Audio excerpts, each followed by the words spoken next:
I still experience stuff from others in the industry every now and again, but I just try not to even listen to it anymore. I just think, okay, just focus on your own business, stay in your own lane. I'm just not bothered by it. I was so bothered by it when I first came into the industry that it got to the point where I just hated doing it. I hated like posting stuff. I just didn't enjoy it anymore because I felt so deflated when I would see people go to other MUAs, and I would see obviously makeup artists doing like really like better work than I did. So also during the pandemic, one thing I did do was do a few like online masterclasses with other big MUAs around the country. So I always think, you want to be the best, you've got to keep upgrading your skills. You've got to literally keep putting your money in. You can't just walk into the industry and think, no, that's it, I don't need anything. Like, I got to where I am today because I learned from other brilliant makeup artists.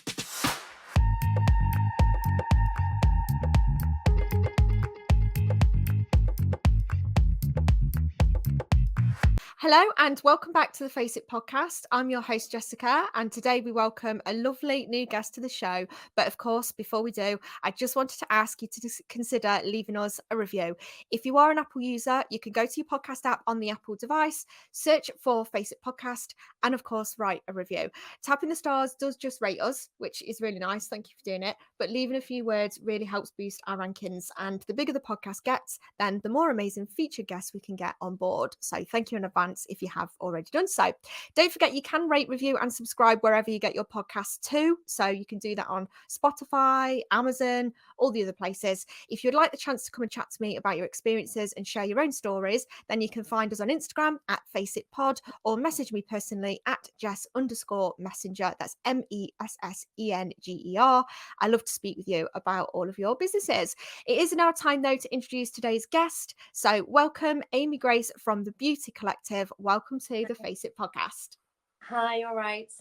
Yeah, I'm well, thanks, Amy. Thank you so much for joining me.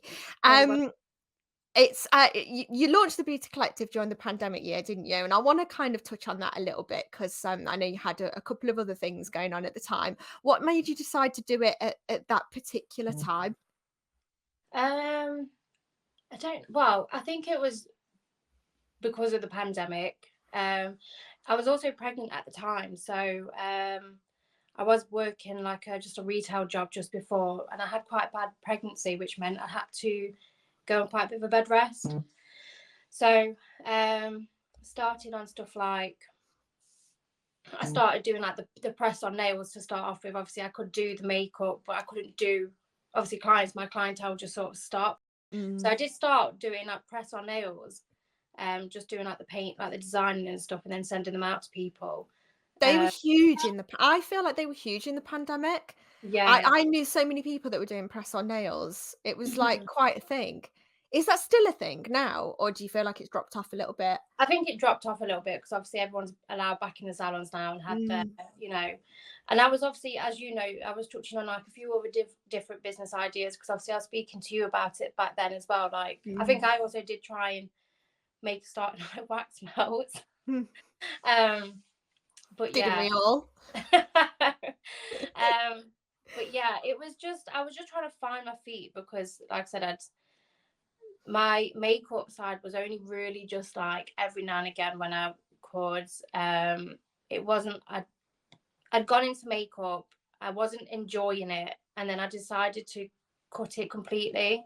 And I think I had like a year gap, like a year break of doing makeup, and then people were asking me again after lockdown, when are you going to do your makeup again, or are you coming back into makeup? So I thought, you know what, just do it. I'm just going to do it for fun. I'm not going to do it as like competition anymore because I think that's what really made me not enjoy it anymore. So Yeah, it's quite a competitive industry, isn't it? Like we were just saying, like I always have a little chat with a guest before we kind of hit record, and we touched on that competitive side of it. yeah. Do you feel that that's settled down over time as you've sort of settled into your business? Do you not experience as much of that anymore now you're more established? Do you think it was sort of jealousy as you were launching that people were worried about your impact, or what's the Think reasons? I do still think it's still there. Like there are, I still experience stuff from others in the industry every now and again. But I just try not to even listen to it anymore. I just think, Mm. okay, just focus on your own business, stay in your own lane. I'm not. I'm just not bothered by it. I was so bothered by it when I first came into the industry that it got to the point where I just hated doing it. I hated like Mm. posting stuff. I just didn't enjoy it anymore because I felt so deflated when I would Mm. see people go to other MUAs, and Mm. I would see obviously makeup artists doing like really like better work than I did. So also during the pandemic, one thing I did do was do a few like online masterclasses with other big MUAs around the country. Because I always think you want to be the best, you've got to keep upgrading your skills. You've got to literally keep putting your money in.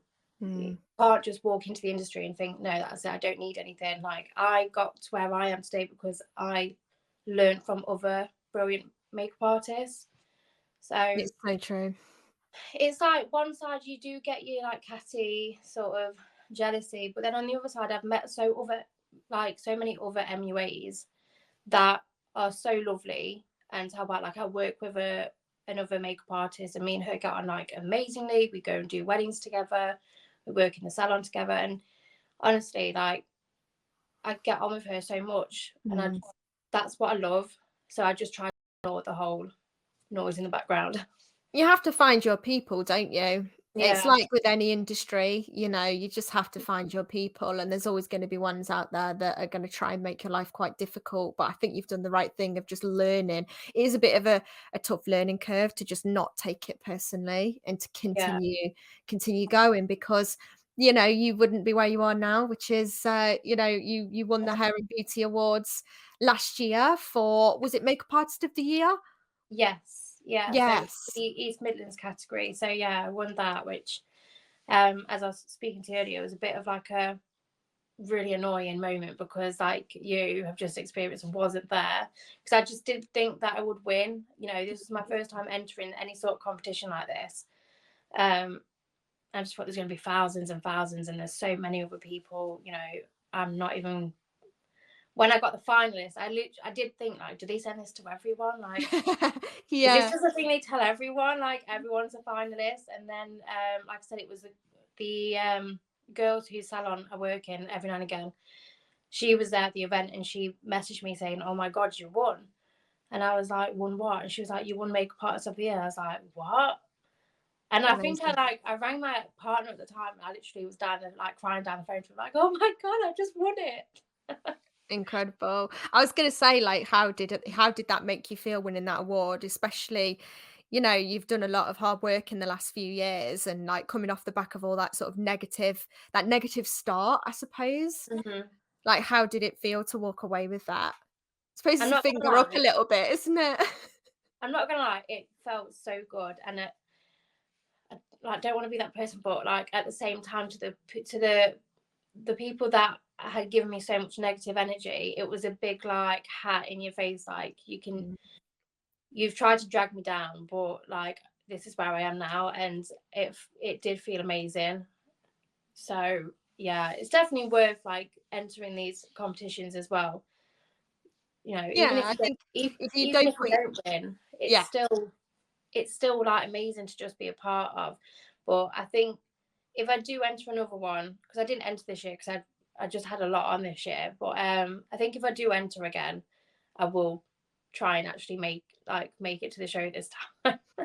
Yeah, it looked spectacular, didn't it, this year? Yeah. So, yeah, congratulations on that. It's fully deserved, and I do have to comment that, Amy's work is amazing. It's so consistent as well. Like, every post that you put up, it's a very, you've almost got a bit of a signature style going on there, actually, I Yeah. would say. So we'll talk about that a little bit. How is it trying to is it a bit like being an artist, a traditional artist on pen and paper, where you almost have to keep doing it to find that signature style of how you apply makeup and the kind of Yeah. things that you like to create for people? Yeah, 100%. I mean, see, I was self-taught. Um, I remember like back in the day when everyone was on YouTube at first. Mm. 16 years old, I'd get home from school and I'd, sit practicing makeup, doing YouTube tutorials. And it's definitely something that you do need to practice. I have a lot of clients that come to me and they're like, I wish I could do it. And I do one-to-ones, like one-to-one classes and stuff. And I always say to them, it's just down to practicing and just having a go at it. At the end of the day, it's makeup. It wipes off. Like if you do something, then you think, well, like take it off then, start again. It's not the end of the world.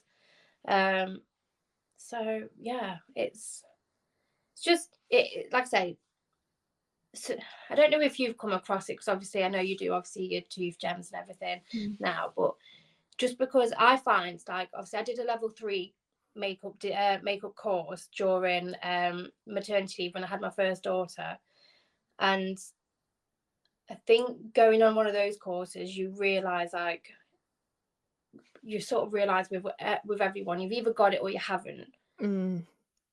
And I always find that a bit of a problem with the industry as well. Like when you go on these like certain courses, yes, they show you how to do makeup, but are they showing you correctly all the time? Because there was a lot of people that were struggling on the course but still got passed off as a level 3 afterwards, and I just thought they needed a bit more help. Needed a bit more assistance and time.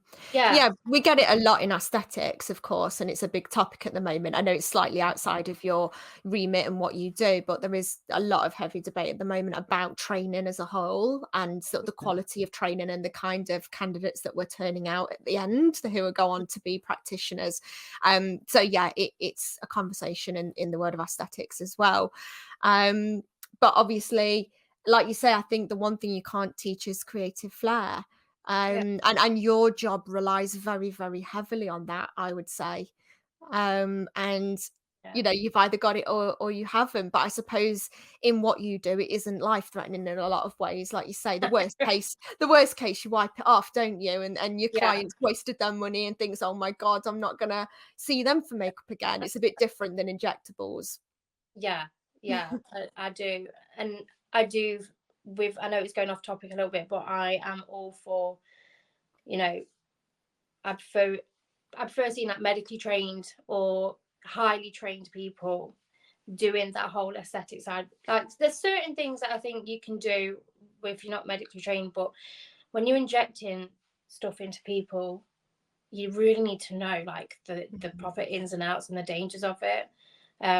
I myself had my lips done once by someone who wasn't medically trained, and she absolutely botched my lips up so bad. Really? They were like I had wonky lips. I couldn't Yeah. kiss my partner at the time for like a week. They were so painful. Wow. Um, and I had lumps and everything. They were awful. So I was like, never going there again. How was your aftercare? Did you manage to get it sorted out by that practitioner, or did you end up having to see someone else? To be fair, it did just go down. I was taking a lot of. I knew other people in the industry at the time, and I was speaking to them about it, and they were telling me like, just do this, just do that. It Mm, wasn't like life threatening, but it was just it yeah. had so bad. Yeah, it gives you, like you say, from a client perspective, it gives you that bad taste in your mouth about the industry as a whole, doesn't it? Which I think Mhm. is what the conversation is at the moment, is how it damages the reputation of the industry as a whole. It's not even Yeah, just about that practitioner; it's about what it does to the whole industry's image when this keeps happening time and time again. But we'll move a little bit away from that yeah. anyway and talk more about you. So what were you doing before you opened the business? So before you did makeup, you said you had a couple of other jobs and things. You were on maternity leave. What was Yeah, your background before you went into makeup? it was like everything admin. Yeah. I never worked in I think I worked in a salon when I was like 14 as like a Saturday girl, but other than that, I never really did anything to do with that. It was all sort of like corporate background, admin background. I was an operations manager, and that's when I fell pregnant with my first child, and I had to go on maternity leave. And after maternity leave, I couldn't really go back because I moved areas and because I had a child now. Like Mm, childcare was oh, it still is, it was so expensive. Mm. So I did have to leave that job, and I think like my last actual like working like pay a y I Yeah. can't say it. PAYE, that's Yeah. it. Job was, like I said, working in a retail shop up in Ashbourne, because that's where I moved to for a bit. Mm. And I just, yeah, during And that there, was, several years ago now, Amy, so congratulations on yeah, that, because it's not easy, you've come through a pandemic and a cost of living crisis, and you're still yeah, here standing, which, I think is commendable for any service-based business to have, got through both of those things back to back. yeah. You've said that you started makeup from 16. Were you always into makeup from a young age? Like, even when you were a younger kid, did you used to mess around with your mum's makeup? Oh god, yeah. I remember all the time I used to come downstairs after doing my makeup. My mum used to say to me, "God, you look like a clown." And I used to say to her, "One day, Mum, one day." One I day I'll know what I'm doing. And like same with school. God, I did used to wear quite a bit of makeup for school. Because I was always like quite edgy with my makeup. So I used to wear like bright green eyeshadow. Wow. And I used to get told off by my teacher all the time. Like she used to say to me, "You need to wipe that off." And again, I used to say to her, "One day you'll come to me for makeup." There you She go, used to you just laugh see. at me and say, "No, go and take that off." But yeah, it was really bad. Makeup then, oh my god, do you know what really annoys me? Is seeing like these 12 to 15-year-olds. They're Yeah. looking like 23-year-olds. Yes. They They're know doing what they're makeup. doing. This is why I'm doing other courses, because I think in a few years I'm going to be out of my job, because Yeah. everyone's going to know how to do their makeup, because their makeup is like insane for their age. Yeah. It's true. Yeah. I've noticed the same thing. It's a bugbear of mine. I think, God, I'm 35 and I still don't get it. And I did a makeup qualification. So it's funny you mentioned that earlier, because that's what I did. I came out the back of doing film for 10 years and thought I still Mm, wanted to be involved. How could I still be involved? Well, I like makeup. I wanted to run a YouTube channel. Okay, let's just go and do makeup. I mean, I invested in it all. It's mm, expensive, especially your kits. I would say a makeup kit is probably one of the most expensive kits you will ever put together. yeah, Aside from aesthetics and everything, I honestly truly believe it is one of the most expensive I know. collections. And I spent a lot of money on kit, on courses, and I did it for I want to say 4 months. It may Mm, have been less. And I I came home one day and I just said to my husband, I hate to break this to you, and I don't know how to tell you this. I really don't want to do makeup, and I know that I've just spent a small fortune on all of yeah, this, but it's not for me. Um, and bless him, he's still here today, several years I later. know. So I was the same though. Like I did a lash course. This was actually just before the pandemic hit, and my ex-partner, he ended up paying for this lash course for me, because obviously I was like pregnant as well. And it was like 500 quid. And literally, as I was doing the training, because my mum was the model for me, I kept saying to her, "He's going to kill me, because I've just wasted 500 quid and I do not want to do and I this." know I don't want to do it. Yeah, and I hate it. I was like, "I don't want to do it. This is absolutely killing me. Like, I just don't."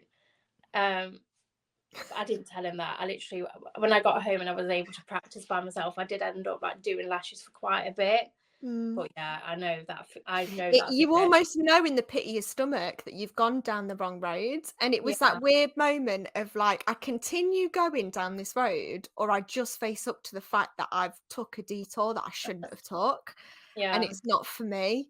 And it was, honestly, I'll get onto your bridal work and stuff in a bit, but it was the thought of having to do brides, and I yeah. was just like, I just can't. I just don't want to do it. I have no desire to do it. Why am I doing this? I think Um, as well, like, sort of going back to the whole creative flair, because you do have creative flair. But my another thing that I also find is, obviously you see a lot of these like makeup content creators on like Instagram and TikTok and everything, and yes, they do makeup on themselves absolutely incredibly, but doing it on another person at the yeah. at the the first time is so hard. I remember trying to do a winged eyeliner on someone when I first started. Oh my God, I wanted to cry. Yeah. I hated it. And you know your face inside out. So Yeah, you know all of your quirks, you know exactly where to put the angle, it's the first time you've looked at this client's face. So you're yeah, trying to do all this really intense assessment where you've looked at your own face for 30 years. So it's it's very, yeah. very different. I agree. I'm Um, sorry, babe. I'm just gonna no, you're right. silent because I keep getting notifications through. There we go. Sorry. You're all right, sweetheart. So how do you think makeup artistry has changed over the past few years? Um, well, the cut crease isn't in anymore, is it? So No, it's really not. That was my yeah, era. So that was the era where I decided I was gonna be the next, like, thing, um, on YouTube, which clearly never happens. And yeah, cut crease was in. So, yeah, yeah, how has it changed? Do you feel it's gone more towards the more natural look now? yeah, definitely more natural. I mean, back when I first started, everyone wanted a, 5 color cut crease and big lashes and thick eyeliner. It was when obviously P. Louise was starting to become really big as well when she was Yeah, doing her looks, and everyone wanted the P. Louise look. And at the time, yeah, I did actually love it. Obviously now when someone says, like, if someone shows me a rainbow cut crease, I'm like, oh, I God, could die. I don't wanna do one of those. no. Like, unless you want to sit here for 2 hours, I would just go brown smoky. Yeah. But yeah, I mean, like, going back to when we were at school, the difference between makeup now. I mean, back then, our time was Dream Matte Mousse. Yeah, That literally. Stick thick, your finger in the pot and just rub it just rub on. it on over here. That no eyebrows, and it was like blue eyeliner for a bit Yeah. onto it. I Oh used to have a white mascara that looked yeah, like Tipp-Ex. I wish I was joking. It's not the white that you get now where it's you layer it to thicken and stuff your lashes and then you put the black it over was the just to top. make it It white. was just to make it white, and I used to wear it to school. I don't know what I was thinking. It was the emo scene days. We Yeah. all used to like try and wear like something quirky. I don't remember, obviously this is only going to be for local people that would know this, but can you remember that shop in the Eagle Market? It was called Crystals. Yes. Right, and they Yes. did all that, like they did all these makeup. And I can remember as well, apart from the Dream Up Mousse, there was this foundation called Lavelle, and it Yes. came in like a black Oh and god. see-through tube. There was 4 shades, 3 shades of orange, 1 shade of white. And I don't even know what you're supposed to do with that. we just had the orange line, Mm. the dodgy fake tan as well. But I used to do my fake tan with a sock. Yeah. It's funny you say that because I was literally talking, I think it was my husband the other day. We were just wandering around. No, it was a friend of mine. I was out in Birmingham and we used to purchase extensions from the market there. Yeah, And I just was literally saying to her, can you remember when we used to just go and clip them in? You don't see people walking around with really bad extensions anymore. Not no. the way they used to be. It was the norm. Yeah, God, it got to the point I didn't even want to do the stitching of the clips. I used to pay them extra to sew the clips in for me. Go Yeah. and pick them up like an hour later.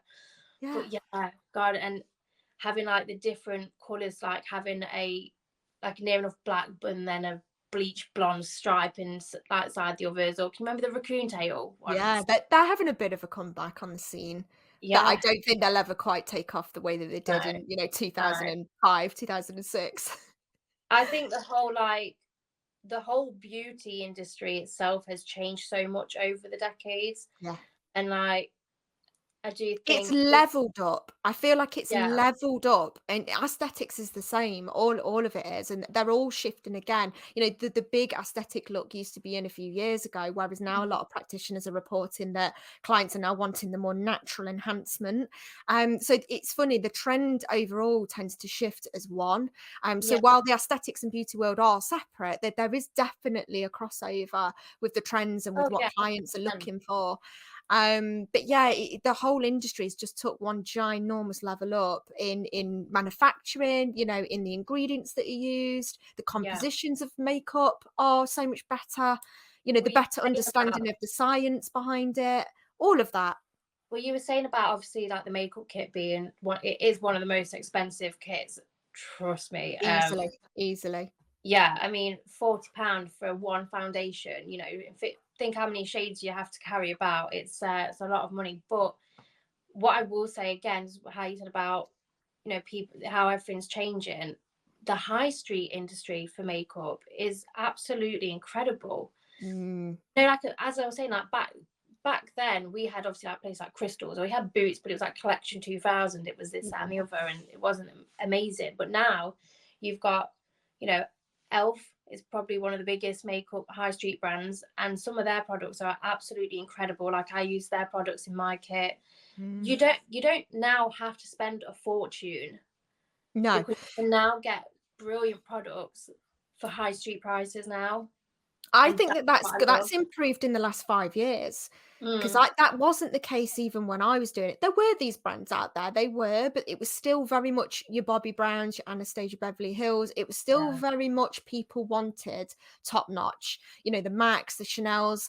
You still very much had that, and I just feel like yeah, in the last 5 years, there's definitely been a shift in you know, the quality of the high street, like you say. yeah. Same They with the do brands as well, rival. like you were mentioning about Bobbi Brown and Anastasia, and even Mac. They were massive a couple of Mm. years ago, and now you don't really Not hit, so much. especially, No. like, you know, all the Mac stores pretty much closed. They're all Mm. like, you know, now in Boots and, you know, the department stores. Bobbi Brown again, no one really. No, you don't hear that. Apart Do from you the remember Bobbi Brown Sainsbury's, was huge 4 or 5 yeah, years ago? yeah. I actually did a training day with them once, and I was it was to get a job to be on their counter, to be a makeup artist on the counter, and I was actually a little bit like what was the word? Disappointed? Yeah, that's it. Disappointed. I have a bit of a brain freeze every now and again, but I was really disappointed in them actually, because when I did it they were constantly this. You've got to do it the Bobbi Brown way. You've got to do it the Bobbi Brown way, and I was like, but makeup is evolving, and makeup is about doing different things in different ways. Like, I get I'm going to be selling Bobbi Brown products, but can't just keep doing it in That's one style. actually a really bad business strategy, because I Yeah, understand from a marketing point of view, I get exactly what they've tried to do there. But yeah, I get exactly what the marketing team were trying to do there. They were trying to roll out almost a signature style for Bobbi Brown to keep yeah, control of the brand. Because obviously, once you get more artistic influence, you lose control of the brand and how it's being represented in the mass market.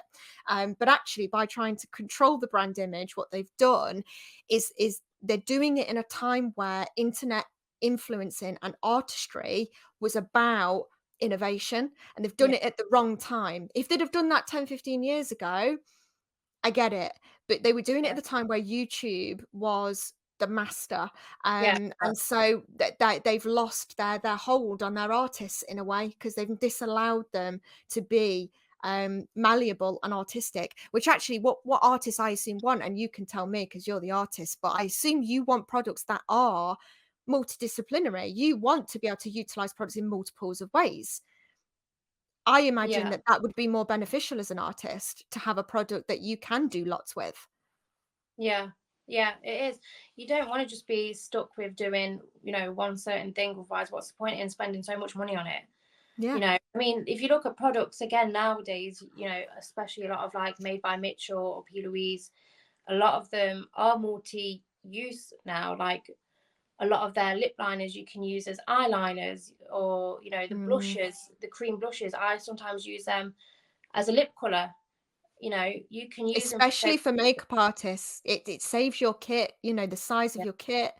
yeah, And I think this is where those brands have made smart choices, because they've listened to their client, they've listened to their artists and what their artists want to see in their kits, and hmm, what their artists want to use on clients. Because at the end of the day, I think clients don't really know what they want. Would you agree? They think they yeah. know what they want, but they're relying on your expertise to get there. Yeah. Yeah. I mean, I have clients that, you know, clients that come to me the first time and they're like, you know, I want this. And I am very honest with my clients. Like if someone comes to me, so as an example, you know, if a more mature lady comes to me and she's showing me this image, like this picture of this makeup, one, I'm going to say to her, it's too full on. Mm. Also, the picture is massively edited. That's why she's got no lines in her face. Yeah. The more product I put on, the more there's going to be creasing, and you can't get away from that. And that's trying to get that through people, like through some clients' heads, is very hard, because I know, and I've done it myself.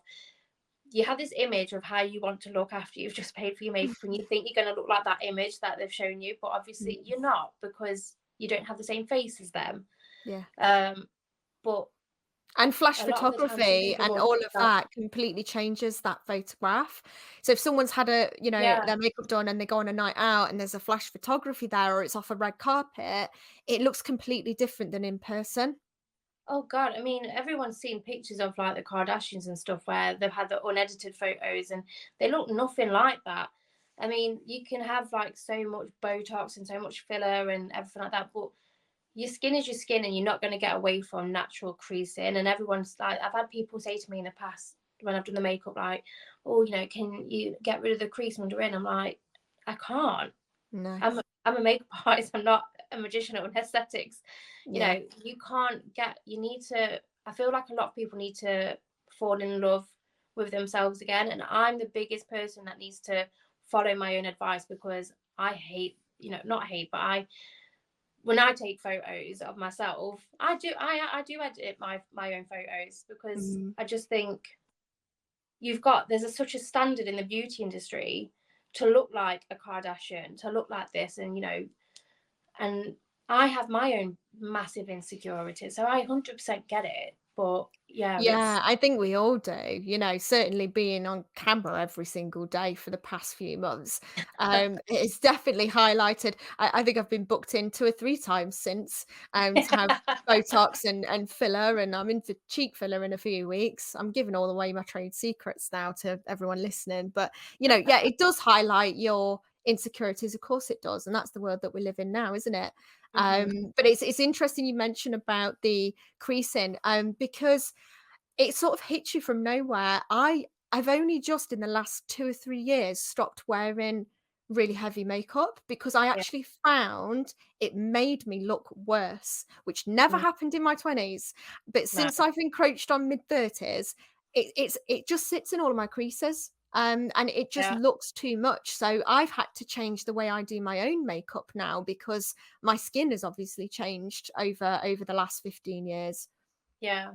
Yeah. No, like I said, as soon as I hit my 30s, I was like, oh God, I need this. And the only thing I've actually had, obviously, I had lip filler quite a few years ago, but I've never had it again. But I did have Botox a couple of months ago.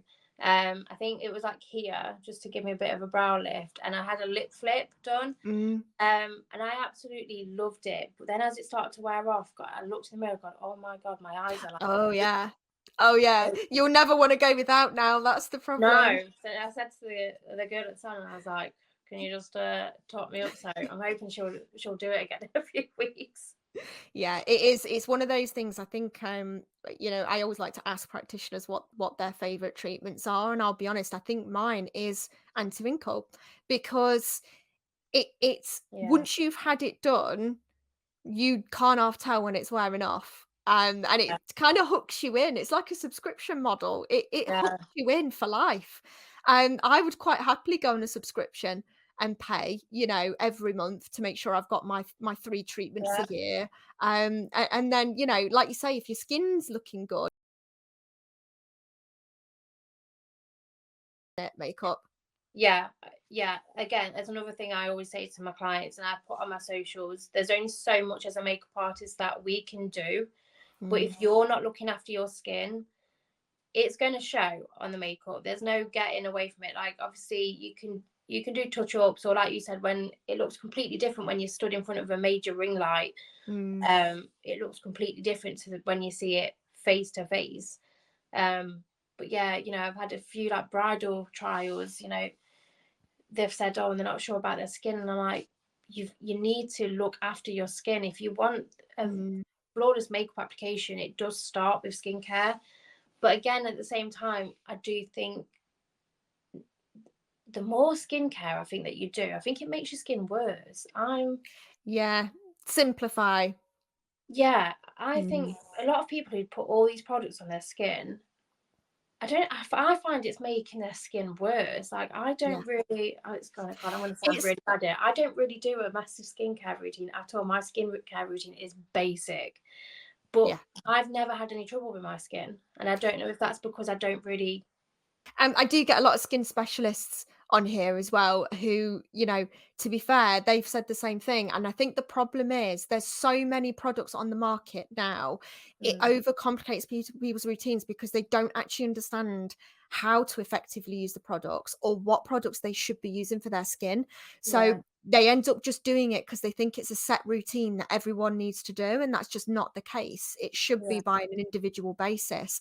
So you're right. If a basic skincare routine is working for you, why start adding in all the other things if you yeah. don't need to? And it's expensive as well. You know, Yeah.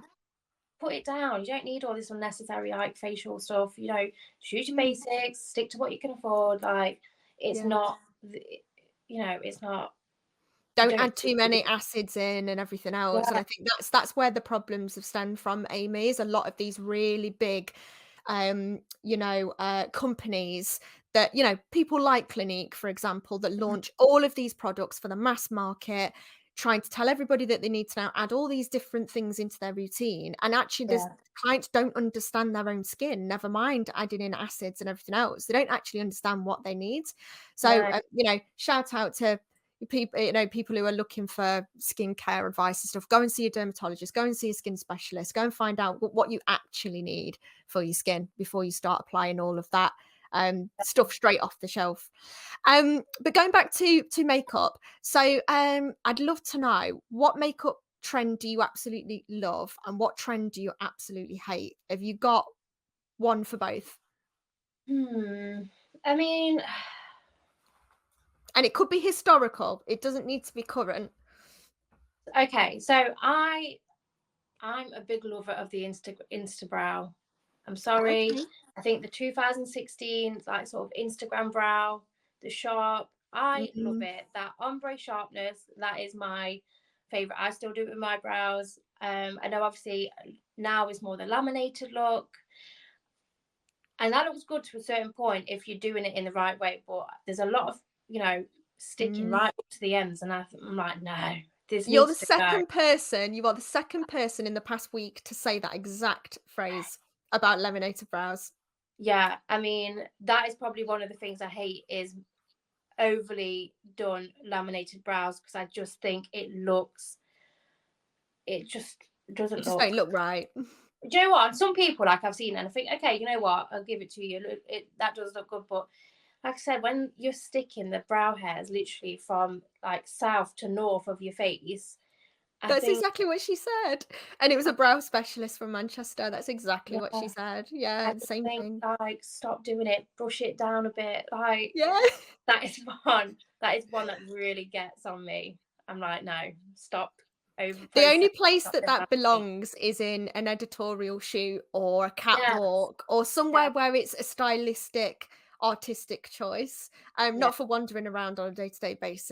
What I hate. So you do other treatments as well as makeup. So Mhm. can you let our listeners know what else you offer and how has it helped you build on your business? So, well, I'm currently in a bit of a limbo land with that at the moment. So I do offer brow lamination, nails, pedicures, and like I said, I did do my lash course, but I have just stopped doing lashes. But I am in the process of doing two new treatments, which I Exciting. think I think I'm thinking I'm gonna like cancel the rest of them. I might still do my nails and my pedicures because I do love doing them. Um, but it just means I'm going into a bit of a wider brand. So I'm having a rebrand. I'm Okay. having a name change. Uh, Wow. yeah, I just think it's time. I had when I like I said when I first started into this and I created the name. I did a lot of research and looked at made sure that there wasn't anyone, especially local, using this Mm, name. Um, and then I think it was last year or the year before. I had a woman she rang me on my phone. She got hold of my number and she said, "I've been messaging you on Instagram," and I was like, "You haven't. I've not had anything." mm, And there was another girl who was.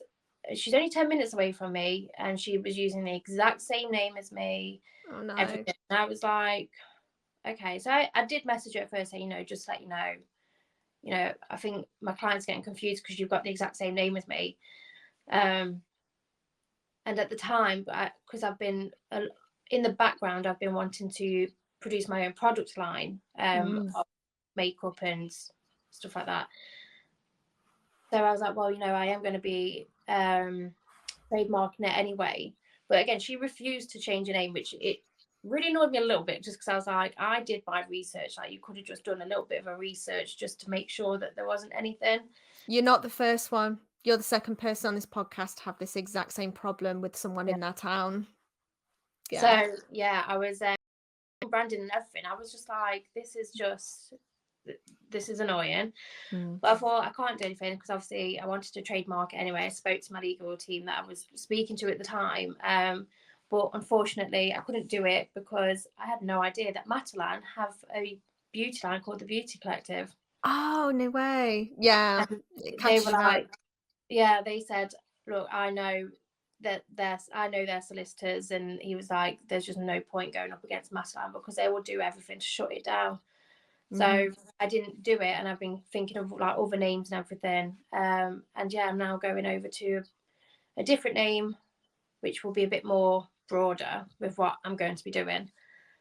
So if anyone's in a similar position, I've actually been through this, and we ended up having to change my previous company's name because we went through a trademark dispute.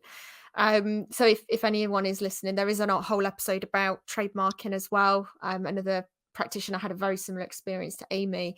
But also, it's worth just looking on the trademark register. You can just go on there and type in, various words and combinations of the words that you're looking for, and just see what other businesses there are that exist. There probably will be one or a few that sit within, a word or two or a string of words that you're wanting to use. yeah, but it just depends. Yeah, you didn't. The legal team, and he was like, "This, you go on this website and you can put in what you want, and it will bring up if there's anyone that's got the same name, or even like if they've trademarked a certain word in their name." So, you can, but like say, when you don't know, you don't know. So I'll try and pop that link in the show notes for everyone if you're interested and you want to go and have a look. If you're considering trademarking your brand now, or maybe you're launching something new, or it's a product, whatever it is, and it's something you're considering, then it's worth having a little look first before you go down the road of trying to put an application in. So going on to bridal a little bit, tell me what that's like. It feels like a huge pressure to get it right. You obviously enjoy it because you continue to do it. Yes, you know what, bridal is a lot harder than what it looks, because again, you've got people's expectations of what they want to look like and what they think they're going to look like, and it doesn't always come out like that because facial features, skin, whatever. To be fair though, I will say I've never really had, apart from one wedding, I've never had to deal with any bad, anything bad or anything. I've never had any complaints or anything like that. There was one wedding that literally I walked out of, and I literally sat there thinking, do I want to carry on with doing weddings? Because it absolutely drained me. But yeah, everyone wants a certain look, and you've also got to, again, be truthful and be honest with your clients, like with your brides when they come in, because they will want like a look, and deep down it's not going to look right, it's not going to work, so you have to say it to them. And 9 times out of 10 they're open to it, and they are happy with it. But then like you've got that 1% of people who are like, no, this is what I want. And I always say to them, yeah, but you've got to think in 10 years time, you're looking back at your wedding photos. Got to realise a cut crease was in at the time, but it's not now. So do you try and recommend just like a classic bridal look? Do you try and, because that age as well, like you say, it's not a trend really, is it? Yeah, I do. I'm all for, if I was to ever get married, I'm all for, like, I want full face, I do want to look glam to the. What's been your best bridal makeup moment? Have you had one? Yeah, I mean, I think it was the last year one. There's two bridesmaids. I think they're on my page as well. Like there's two brides that I did, and honestly, they looked phenomenal. And again, that posting those pictures of them like really blew my bridal bookings up. So I got a big influx of bridal bookings after doing like a certain like signature, soft, fresh, glowy. It is. Right. I've redone Hello. it. I'm hoping it's gonna. I just got your message. I wonder if it's. Are you on 4G or Wi-Fi? I'm on my Wi-Fi, so I don't understand. It's just this app. Like every time I kept trying to open the app up again, it kept just shutting it down. So I just Maybe it doesn't like it. and Yeah, redownloaded it. might be the app it doesn't like. We'll give it I another go. don't know. Yes. But like I say, we're not too far anyway. I Yeah. don't actually know where we were. We were on just about. saying about the like the bridal looks. Oh yeah, the soft bridal look. Yeah, that's right. Yeah, you do a gorgeous soft bridal. It it looks amazing. It really does. It's quite a signature style. Like you scroll down your feed and you can tell it's your work. I think at this point, Yeah. which is really nice. As we were saying at the beginning of the episode, I suppose it takes quite a while to figure out what that style is for you as an artist. Yeah, definitely. So Amy, what's next for the business then? We know that obviously you're looking at changing the name and we've got Yeah. products in there as well. So what products are on the agenda and what's the plans for the future of the Beauty Collective? So product wise, obviously I don't want to say too much. Yeah. But obviously it's going to be like makeup and more. I'll be doing like a bit of skincare, but like not anything like major like skincare care, but it will be like things to help, if that makes Yes, that very, difficult very much. politely vague. But, I am also both the things that I'm going into, one is obviously like more dermaplaning and microneedling facial, sort of the $1 million facial. But the other side is I've actually been sitting with a tattoo studio and starting to learn the fine line tattooing, but through an actual tattoo studio though. So I go like once a week to them. Amazing. Yeah, I did look at doing these fine line courses, and like we were saying earlier, there's a lot more to just doing a 2-day course, especially when it comes to tattooing, because that is on your skin permanently. Absolutely. I Yeah. know you can get it obviously lasered off now, but You've done really well to find yourself, almost like an apprenticeship in a way where you sort can of, go yeah, into a studio and learn underneath a tattooist who understands the skin and needling and inks, because it's a whole industry of its own and it yeah, requires that respect. So yeah, kudos to you for going that route and doing it that way. yeah, Well done. So that's pretty exciting. There's quite a few things in the pipeline there. I think with the yeah, micro needling, that's a really good call. I think it's coming back around again. People are, like I say, they're looking for more natural results and they're going back to basics and they're wanting to look at skincare first. Well, it sort of ties in with obviously It more of my does. bride work as well. It's something I can offer to my brides, like Mm, a few months before, start having like a few of these. So it's just something that ties into what I do, which I think will be yeah, a bit more easier. So at the yeah, moment, I feel like I'm just flitting around and I'm doing different things and I have no idea what I'm doing. I think my makeup is the most consistent one I'm doing. So I'm just trying to pick yeah. that pick that route and stay down it. Yeah, and I think it's a perfect package for brides, like you say, if they've got larger pores or fine lines or wrinkles, being able to say, we can do this course of treatment over X amount of months, and then, we'll hopefully have a much nicer result at the end, and your makeup will sit nicer and all of that stuff. It's a really good package to offer, and it's quite unique as well, Amy. I'll give you that. So well done there. But just to wrap up then, Amy, where can our community find you online? So I mainly work from Instagram. I do a few TikToks as well, but nothing major. So it is the beauty underscore collective underscore. That is my main page. That is I mainly post my social media. Everything goes through there. So that is the best way to find me. Thank you so much, Amy. You've been, an absolute pleasure, and it's been really, really interesting. We don't have tons of makeup artists and stuff on here. We've just started to branch the podcast out a little bit and invite people from various sides of the beauty industry in as well. So it's been really nice to hear from you and get a different point of view on a few Yeah, things. it's So amazing. Like I said, this is my first time I've done anything, so I was a bit like, oh. So you were great. I've not really sweared that sworn that much, so we're Yeah, okay. we didn't swear too much, so that's good. Thank you, Amy. You've been brilliant, and best wishes for the future. All right, thank you. Bye, you too.